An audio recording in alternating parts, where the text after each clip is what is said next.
अयोध्या वालों को क्या बोल रहे हैं बीजेपी वाले सपोर्टर कि भैया एंटी हिंदू है, हिंदू नहीं है। मतलब बीजेपी को सपोर्ट करते हो तो हिंदू हो, बीजेपी को सपोर्ट नहीं करते तो हिंदू ही नहीं हो आप लोग। काशी से जीत गए ना, कैसे निकाल दिया गरीबों को रोड पे? 2014 में 7 लाख, एक सेकंड 14 में 7 लाख, 19 में 5 लाख, अब 1.5 लाख। ये जीतना कहेंगे इसको? सबसे बड़ा मुद्दा रहा पूरे इलेक्शन, सबसे बड़ा मुद्दा। विपक्ष का बयान सुन, राम मंदिर का मुद्दा फूस हो गया, वोट नहीं मिलने इस पे सुनना। 2 महीने पे राम मंदिर का नाम सबसे ज्यादा लिया। आप बयान सुनिए, 300+ बार राम मंदिर का नाम लिया मोदी जी ने। आप सुनिए, आप देखिए डिटेल क्या है क्या नहीं। हमारे में तो बहुत सारे भगवान हैं। राम को ये बोलते कि हम राम को लाए, हम राम को लाए। ठीक है, राम सबको लाए हैं। हार के जैसे मथुरा से जीत गए, राम को मोदी जी लाए। अरे अयोध्या की हाल आपको नहीं लगती बहुत बड़ी हाल? नहीं, आप ये बताइए। अरे मथुरा से कौन जीता? हेमा मालिनी। एक सेकंड, हेमा मालिनी वो कौन है? हीरोइन। अब ये बता, हीरोइन को आप टिकट दे रहे हो तो वो जनता को वो भला करेगी? कोई जनता का विकास करेगी? और काशी से कौन जीता है? जुमलेबाज, नौटंकीबाज, प्रचार मंत्री, जो देश का भला करेंगे?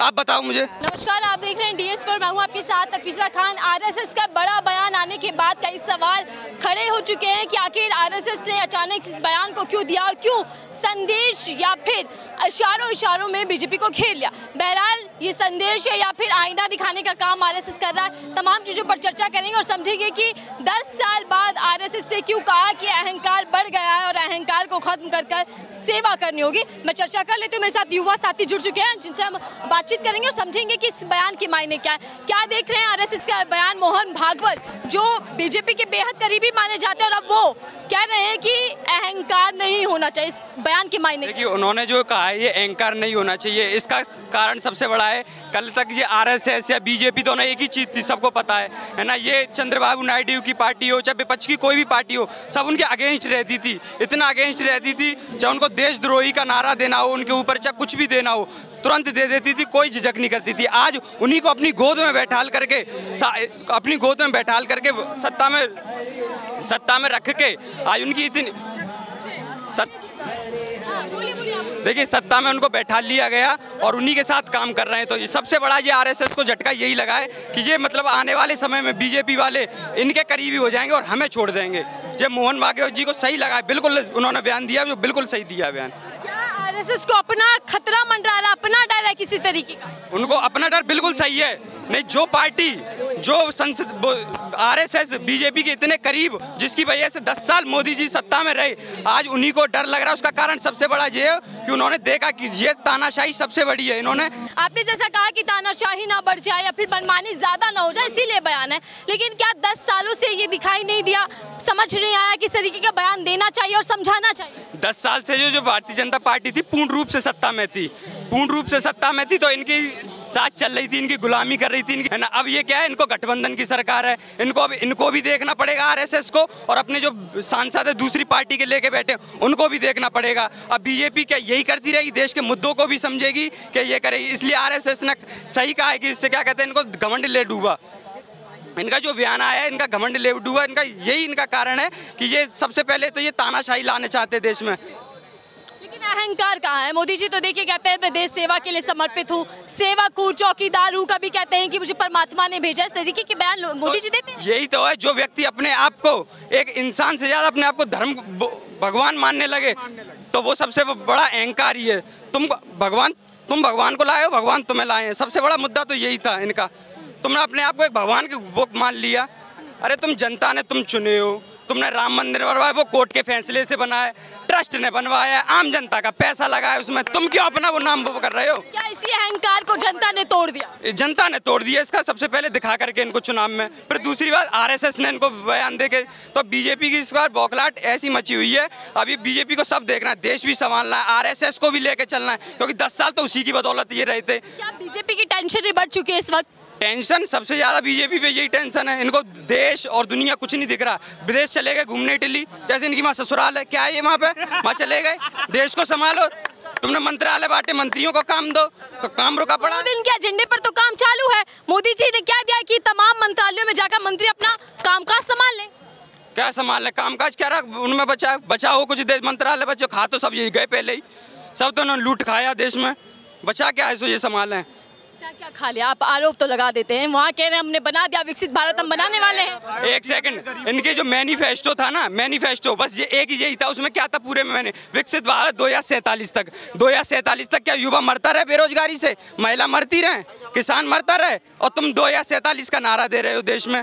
तो 2047 तक किसी को ना कुछ मिले, घर मिलेगा, 5 किलो राशन मिलेगा, 2047 तक बैठ के इंतजार करते रहो बस। हमेशा आरोप लगते रहे कि बीजेपी ने कुछ खा लिया, कमा लिया या बेच लिया। मैं जनता के बीच हाजिर हूँ, क्या क्या बीजेपी ने बनाया है, क्या क्या बेचा है? सभी कुछ बेच दिया। मैं रेलवे से आया हूँ, रेल से वो भी बिकी हुई है। नहीं, सभी कुछ बेच दिया। अरे पंजाब से हो, लो पंजाब, हम यूपी से। एक लाइट जग दी, एक लाइट एक स्टेशन थे। नहीं मैं मीडिया का नहीं था, मैं वैसे एक स्टेशन थे ना, एक स्टेशन थे, एक लाइट जग दी जिसे टिकट मिलेगी। नहीं हिंदी औखी आती बोलने। एक ही लाइट जगह जिसे टिकट मिलेगी, दूसरी लाइट चलेगी जिसे ट्रेन आएगी, बस बाकी सारा अंधेरा होता है। नतीजे आने के बाद ही हर कोई सवाल खड़े कर रहा है कि क्या ये अहंकार की हार है, और जब आरएसएस बयान दे देता है तो सवाल लाजमी भी हो जाता है, क्या आईना दिखाया जा रहा है बीजेपी को, खासकर प्रधानमंत्री नरेंद्र मोदी जी को? नहीं देखो, अहंकार रावण को ले डूबा, अहंकार मोदी जी को ले डूबेगा। अगले इलेक्शन में आपको पता चल जाएगा सबको। प्रधानमंत्री तो अभी भी बन गए। राम की नगरी ने निकाल दिया बीजेपी वालों को। अब वहाँ अयोध्या वालों को क्या बोल रहे हैं बीजेपी वाले सपोर्टर कि भैया एंटी हिंदू है, हिंदू नहीं है। मतलब बीजेपी को सपोर्ट करते हो तो हिंदू हो, बीजेपी को सपोर्ट नहीं करते तो हिंदू ही नहीं हो आप लोग। आप ये सोचिए इस बात को।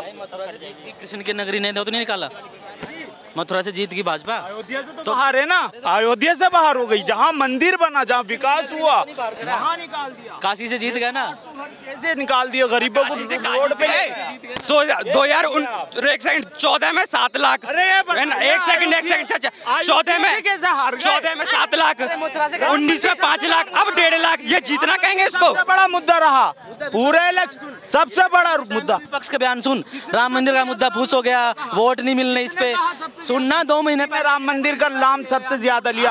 आप बयान सुनिए, 300+ बार राम मंदिर का नाम लिया मोदी जी ने। आप सुनिए, आप देखिए डिटेल क्या है क्या नहीं। हमारे में तो बहुत सारे भगवान हैं।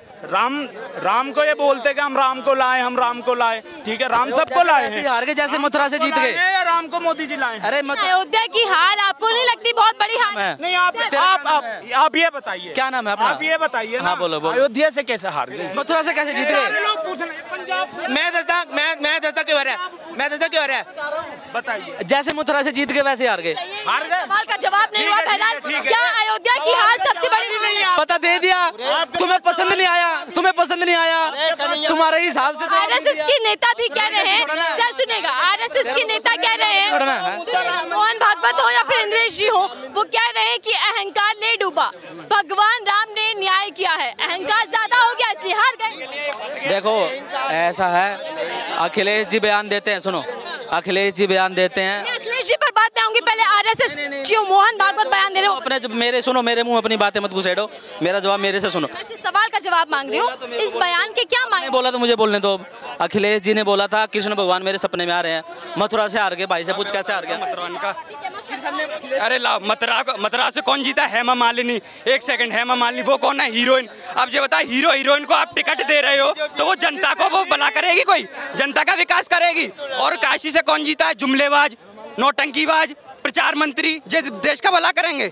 आप बताओ मुझे। तो नहीं क्या हाथ में 10 साल से कह रहे हैं कि जो काम हुआ, जो विकास हुआ, 20 साल हुआ। हाँ तो जनता ने देख लिया 10 साल में क्या विकास हुआ। 5 किलो राशन मिला 10 साल में, और क्या मिला? शौचालय मिले जनता को। कांग्रेस 206 से 44 पे आ गई थी, हाँ, और ये 300 से 240 फिर भी आए। अब देख ले, अगली बार ये आ जाए, यही बहुत है। अगली बार सत्ता में आ जाए। बस अंधभक्तों को ये दिख रहा है कि 240 से इतने पे आ गए, इतने से इतने पे आ गए। अपनी मेन मुद्दा नहीं रख रहे कि इतनी से कम। अयोध्या कह रहा है, अयोध्या। दिल्ली पे क्या हो गया? दिल्ली क्या हो गया? सारे गठबंधन थे दिल्ली में क्या हो गया? दिल्ली हार को आप इतना बड़ा हार बना रहे हैं, दिल्ली में खाता भी नहीं खुल पाया विपक्षियों का। दिल्ली में खाता नहीं खुला, ये सोचने वाली बात है। इस पे एक सेकंड क्या हुआ? चलो एक स्टेट ले लो आप, मध्य प्रदेश में क्या हुआ? छत्तीसगढ़ में क्या हुआ, आंध्रा में क्या हुआ। आपको समझना होगा विपक्ष कमजोर है, ये तो सभी कह रहे थे। यहाँ सत्ता पक्ष मजबूत है, बावजूद इसके उत्तर प्रदेश में इतनी बड़ी मात मिल गई। इसके पीछे क्या वजह, अहंकार है क्या? वजह ढूंढेंगे। जो बयान था, कुछ प्रोपेगेंडा चलाया गया था, योगी हटा देगा, योगी घट जाएगा। उसी में जो योगी के चाहने वाले थे कुछ वोट काट लिए, बात खत्म, सिंपल है। आरएसएस की बयान को लेकर हम चर्चा कर रहे हैं। आप थोड़ा सा आगे आइए। मथुरा और काशी पर भी चर्चा हो गई और अयोध्या पर भी चर्चा हो गई, लेकिन आरएसएस अब आईना दिखा रहा है। कह रहे हैं कि अहंकार बहुत बढ़ गया है, उसको कम करना चाहिए और ये अहंकार की हार है। इस पे आपकी राय? पक्ष के बारे में क्या बोले वो भी बताओ। राम विरोधी की भी बात की, उन्होंने कहा है कि राम ने न्याय किया। आप मुझे नहीं बताएंगे, मैंने बोल चुका है। मैं आपसे जवाब मांग रही हूँ सर। बहसबाजी कर कुछ नहीं होगी, बहसबाजी कर कुछ नहीं होगा। आरएसएस ने बयान दिया, इंद्रेश जी कह रहे हैं कि भगवान राम ने न्याय किया है राम विरोधियों के साथ भी और जो राम भक्त है उनके साथ भी। पब्लिक ओपिनियन को बहसबाजी मत माना करो आप। पब्लिक ओपिनियन लेने निकले हो तो लिया करो। क्या हुआ आरएसएस को अचानक से, क्या हुआ, क्यों वो संदेश दे रहे हैं, क्यों आईना? तालमेल नहीं बना इस बारी, अगली बार बन जाएगा। फिर ये 99 पे है, सांप काटेगा 46 पे आएगी। लूडो में देखा है, मानते हैं कि अंदर खाने कुछ चल रहा है? आप भी कह रहे हैं कि अंदर खाने कुछ चल रहा है? मैं ये नहीं कह रहा हूँ, मैं ये कह रहा हूँ इस बार तालमेल नहीं बना, अगली बार बन गया तो फिर क्या करेंगे ये अखिलेश? इसीलिए नुकसान। मैं आपको बता रहा हूँ, देखो अखिलेश ने क्या कर लिया, रैली नहीं कर रहा था कनौज के अलावा। 2 और 3 तारीख के बयान सुन लो इनके, कांग्रेस के, इसके, समाजवादी पार्टी के। मतदान केंद्र पे पहुंचो, कुर्बानी के लिए तैयार रहो, खून देने के लिए तैयार हो जाओ। इनको खुद नहीं पता था ये हो जाएगा कि अंदर खाने भाजपा आरएसएस की तालमेल नहीं बैठ रही है। अगर बैठ गई तो 29 में फिर क्या करेंगे? क्या बीजेपी को इसीलिए नुकसान हुआ? तालमेल हाँ नहीं बैठी, फिर भी 240 आ गई। ये कह रहे राम ने क्या करा भाई, राम के उससे ही आ गई 240। फिर भी मणिपुर भी देख लीजिए जाकर, सारे मुद्दे देख लो, जो मर्जी हुआ हो, बहुत सारे मुद्दे हैं। भागवत को अचानक क्या हुआ, वो मणिपुर की याद दिला रहे हैं? अरे मैं क्या कह रहा हूँ, बहुत सारे मुद्दे हैं, जो मर्जी हुआ हो। मोहन भागवत जी ने जो बयान को गंभीरता से ना लिया जाए। किसको? मोहन भागवत जो कह रहे हैं इस बयान को गंभीरता से लेना चाहिए, नहीं लेना चाहिए? देखो भाजपा को इसके बारे में विचार करना चाहिए, हमें गंभीरता लेने की जरूरत नहीं है। ये भाजपा और आरएसएस आपस में सोचे क्या करना है क्या नहीं करना, आपस में 5 साल इनके पास आराम से तालमेल बना ले। अगर नहीं बना 233 है विपक्ष पे, आराम से कुछ नहीं होगा आपके से, आराम से बनाएगी नहीं सरकार, विपक्ष नहीं होगा, आराम से कुछ नहीं होगा। सत्ता में एनडीए विपक्ष मजबूत है, अब विपक्ष मजबूत तो बनाएगी नहीं सरकार, आराम से कुछ नहीं होगा। अभी सबर करिए जरा, अभी सबर करिए आप। 6 महीने एक बार सरकार रुक गई ना, फिर तुम सबर ही करते रहना 5 साल। को अधीर रंजन चौधरी को हटा दिया, जो नेता विपक्ष था, प्रतिपक्ष था, जब उसका ही नहीं हुआ तो ये सरकार कैसे चलाएंगे? अधीर रंजन चौधरी कौन था? नेता विपक्ष था ना, वो प्रतिपक्ष था ना। ये भाई से पूछो, एक आदमी को नहीं, ये भाई से पूछ, सुनो आप हमसे पूछ रहे हो इस बार संसद में क्या लगता है क्या कुछ होगा? सत्ता पक्ष और विपक्ष, आ रही हूँ सर मैं आपके पास आ रही हूँ, सत्ता पक्ष और विपक्ष कैसे दिखने वाले?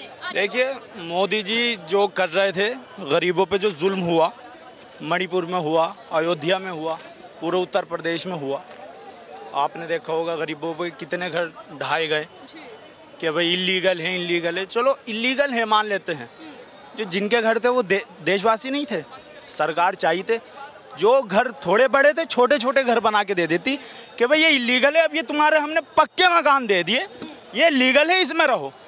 घर से बेदखल करने की जरूरत क्या थी? पक्के मकान लेने के लिए लीगल वो कर लो, पक्के दे देगी सरकार।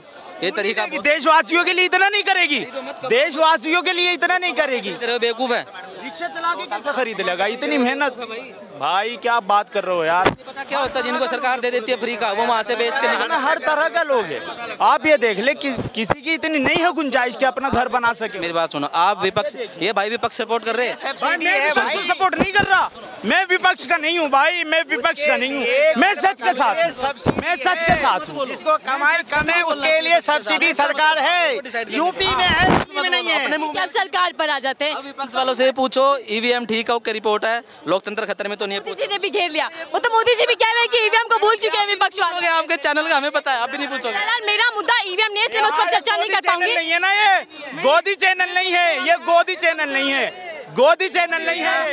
टैग मत दीजिए ना गोदी चैनल का, मीडिया है, कह तो रहा हूँ गोदी नहीं है। जवाब तो दो, इनसे बीजेपी वाले से सवाल पूछोगे ना, वो जेलीबी जैसा खाली घुमाया जाएगा, काम की बात नहीं करेगा। अगर इतने अच्छे काम करता मोदी जी ने, इनकी हालत ऐसा हो ही नहीं सकता था।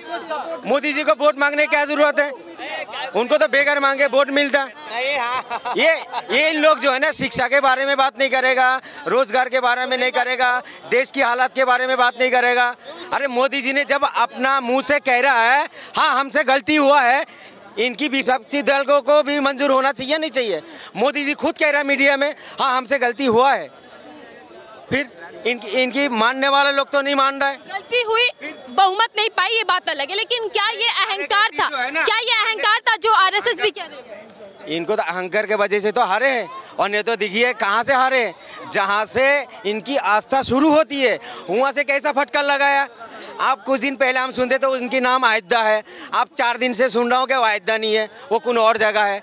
ये क्या बात है? ये जो है ना पलटी सरकार है, बार बार पलटी मारता है, इनका पलटी मारते मारते ना कीचड़ में जा रहा है। पलटी से कहानी शुरू हो रही है क्योंकि गठबंधन वाली सरकार है, और देखना ये भी होगा कि कौन कब पलटी मारता है, कौन कब किसको मात देने वाला है। क्या हमारे नहीं पलटी लगती।